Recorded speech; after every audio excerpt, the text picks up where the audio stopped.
I first met him in the early 80s in a Chinatown of urban Java. He didn't want his real name or address revealed, so we called him DJ for Dynamo Jack. He was only a healer, he said, but he did direct a powerful energy generated from his own body into his patients. Sometimes he used the needles, sometimes just his hands. He called the energy Qi, and it was so strong that he usually needed a grounder to hold his patients' feet. For years we followed him around Java on his healing rounds, pleading to be allowed to film him, but he always refused, saying his powers resulted from a type of meditation with an ancient tradition of secrecy. It was only when my brother Lorne was suffering from a serious eye infection that he finally allowed us to film him in 1987. It was nothing like any acupuncture I'd ever had. I was getting really powerful electric shocks and couldn't control my movements at all. Yin yang, positive and negative, you know. And my positive from here and my negative from here. And we meet together, this can get like electricity. And is this because you're special? You have a special sort of It's meditation every day. It's meditation that does it? Meditation every day. Like you can touch me, like this. It's nothing, okay? It's my burn. Just like this. For our sound recordist, it was also a shocker.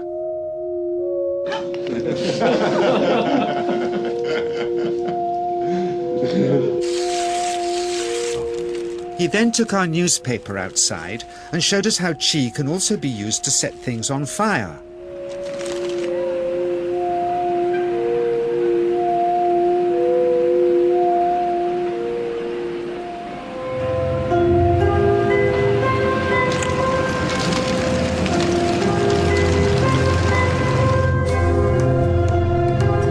When he heard we'd shown this footage in public, he was very upset and refused all our future efforts to contact him again.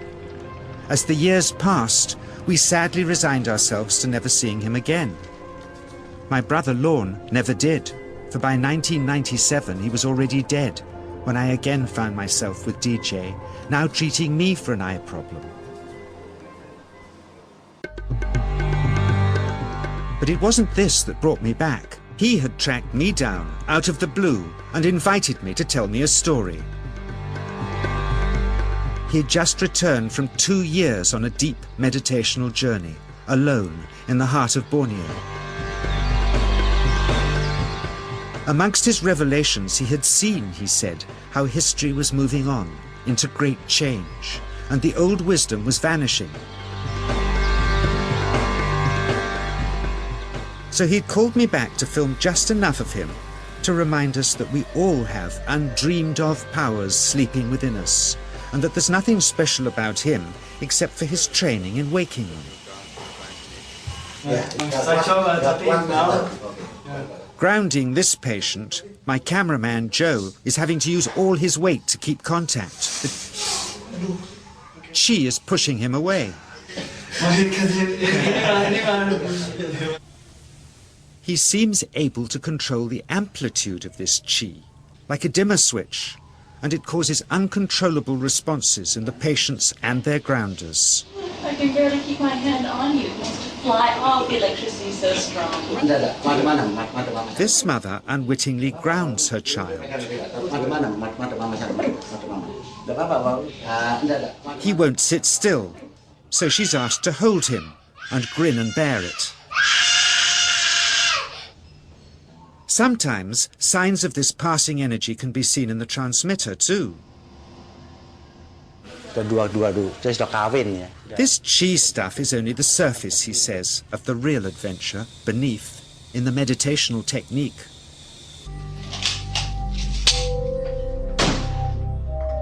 Projecting Qi from the palm of the hand can also be used to resist rifle pellets, he says.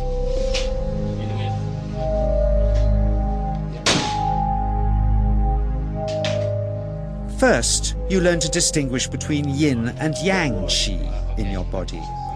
Then how to pool it in your navel chakra. Then how to project it, he says. And it's the proportionate mixture between yin and yang which accounts for different effects, like pulling or pushing objects or igniting them. Then he gets really strange. He says that mastering yin qi is the key to the spirit world.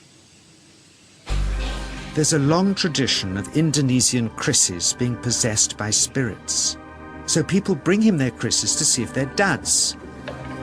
Here, he says, he doesn't manipulate matter by projecting mixtures of yin and yang qi. He merely creates a field of yin energy in which, he says, if there's a spirit, it can manifest itself.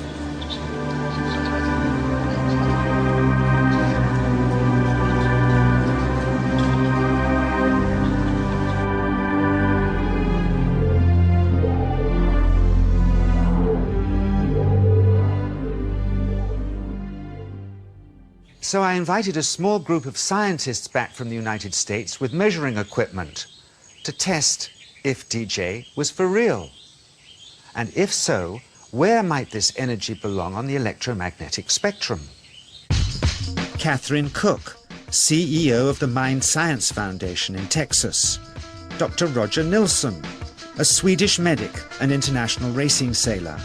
Dr. Greg Simpson, a physicist from New York's Albert Einstein University, and Andreas Polak, one of DJ's Australian students. The visitors are confident they'll uncover him as a fraud in no time.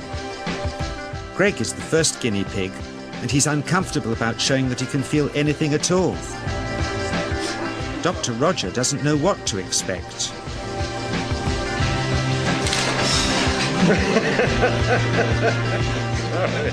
Out comes the metal detector, like the things they use in airports, to see if he has any concealed metal in his body.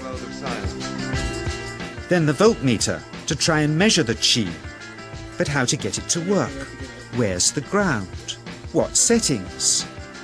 DJ suggests that as his negative is his perineum, and his positive is his navel chakra, perhaps that's where the electrode should be attached. He doesn't stand on his dignity. He's eager to help, but still no readings. They're getting shocks off his arm, and now they're on the right settings, but the needle still isn't moving. DJ says it isn't electricity, it's qi. It's 1, 2, up. I feel it in my whole body. I feel it at 3, 0.3. I feel it in my legs. Shit. But suspecting there's some tricky setup on his premises they can't find, they insist we all go to a randomly chosen hotel room several miles away to see if he can light a light bulb with his fingers. It doesn't ground on the wall. So Greg holds and grounds one wire, while DJ pumps qi through the other. The bulbs are LEDs, light-emitting diodes, which ignite in different colors according to the intensity of current. Yes. On, off, on. Brilliant. Oh, you're blinking. Things were going well. DJ was enjoying it too, until he invited us all out to lunch at his local, where he tried to push a chopstick through the table. He couldn't get it through the Formica surface, so he came up through an inch of wood from underneath.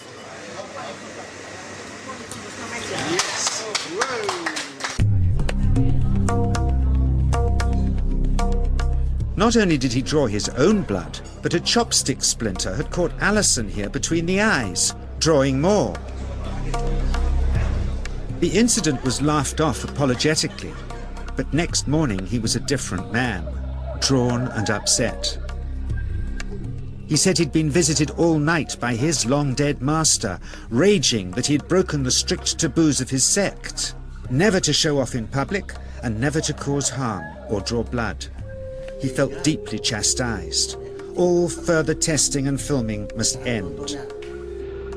Never again would he submit to public scrutiny, nor accept any new students. He would sink from sight and continue his healing in obscurity, as he had done since before we met him in the early 80s and had always told us was right.